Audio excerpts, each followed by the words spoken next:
नमस्कार भक्तजनों। आज से मैं प्रतिदिन माघ मास के महात्म का वर्णन करूंगा। माघ मास में कल्पवास का विशेष महत्व होता है। माघ काल में संगम के तट पर निवास को कल्पवास कहते हैं। माघ माह में जहाँ कहीं भी जल हो, ऐसा माना जाता है कि वह गंगा जल के समान पवित्र हो जाता है। जो भी माघ माह में गंगा स्नान करता है, लक्ष्मीपति भगवान विष्णु की कृपा प्राप्त करता है।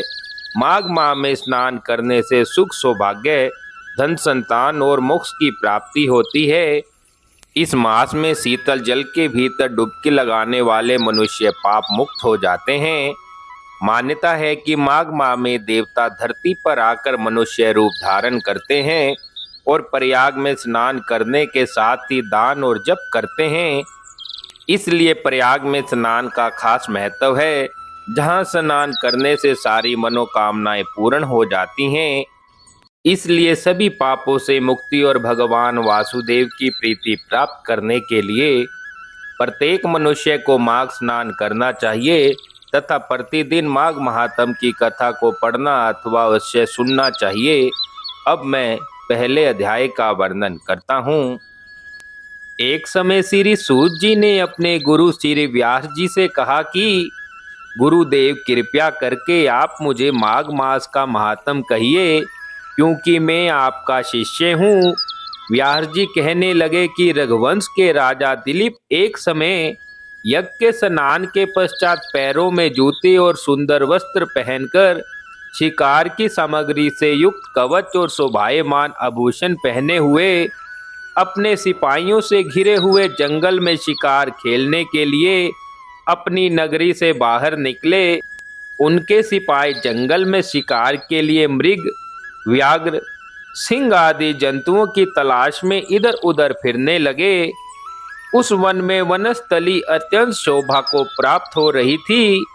कहीं कहीं मृगों के झुंड फिरते थे, कहीं गीदड़ अपना भयंकर शब्द कर रहे थे, कहीं गैंडों का समूह हाथियों के समान फिर रहा था, कहीं वृक्षों के कोठरे में बैठे हुए उल्लू अपना भयानक शब्द कर रहे थे, कहीं सिंगों के पदचिन्हों के साथ घायल मृगों के रक्त से भूमि लाल हो रही थी, कहीं दूध से भरी थनों वाली सुंदर भैंसें फिर रही थी, कहीं पर सुगंधित पुष्प, हरी भरी लताएं वन की शोभा को बढ़ा रही थी, कहीं बड़े बड़े पेड़ खड़े थे तो कहीं पर उन पेड़ों पर बड़े बड़े अजगर लटके हुए थे। उसी समय राजा के सिपाहियों के बाजे की आवाज सुनकर एक मृग वन में से निकलकर भागने लगा और बड़ी बड़ी चौकड़ियां भरता हुआ आगे बढ़ा। राजा ने उसका पीछा करते हुए अपने घोड़े को दौड़ाया, परंतु मृग पूरी शक्ति के साथ भागने लगा। मृग कांटेदार वृक्षों के एक जंगल में घुसा और राजा ने भी उसके पीछे वन क्षेत्र में प्रवेश किया, परंतु दूर जाकर मृग राजा की दृष्टि से ओझल होकर निकल गया। राजा निर्जन वन में अपने सैनिकों सहित प्यास के मारे अति दुखी हो गया। दोपहर के समय अधिक मार्ग चलने से सैनिक थक गए और घोड़े रुक गए। कुछ देर के पश्चात राजा ने एक बड़ा भारी सुंदर सरोवर देखा, जिसके किनारों पर घने वृक्ष थे। इसका जल सज्जनों के हृदय के समान स्वच्छ और पवित्र था। सरोवर का जल लहरों से बड़ा सुंदर लगता था। जल में अनेक प्रकार के जल जंतु, मछलियां आदि इधर उधर फिर रही थी। दुष्टों के समान निर्दयी चित्त वाले मगरमच्छ भी थे।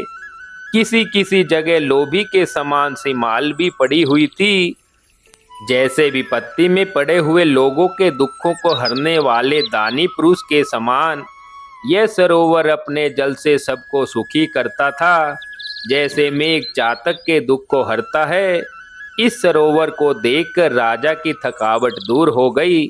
राजा ने रात्रि में वहीं विश्राम किया और सैनिक पहरा देने लगे और चारों तरफ फैल गए। रात के अंतिम समय में शुक्रों के एक झुंड ने आकर सरोवर में पानी पिया और कमल के झुंड के पास आया। तब शिकारियों ने सावधान होकर शुक्रों पर आक्रमण कर दिया और उनको मारकर पृथ्वी पर गिरा दिया। उस समय सब शिकारी कोलाहल करते हुए बड़ी प्रसन्नता के साथ राजा के पास गए और राजा पर भात हुआ देखकर उनके साथ ही अपनी नगरी की तरफ चल पड़ा, जिसका शरीर तपस्या और नियमों के कारण बिल्कुल सूख गया था, जो मृगछाला और वल्कल पहने हुए था और नख रोम तथा केश धारण किए हुए था। राजा ने ऐसे घोर तपस्वी को देखकर बड़े आश्चर्य से उनको प्रणाम किया और हाथ जोड़कर खड़ा हो गया।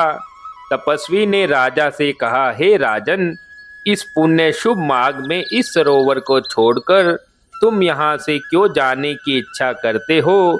तब राजा कहने लगा, हे महात्मा, मैं तो माघ मास में स्नान के फल को कुछ नहीं जानता। कृपया करके आप विस्तार पूर्वक मुझे बताने की कृपा करें। इस प्रकार पहले अध्याय को आज पूर्ण किया जाता है।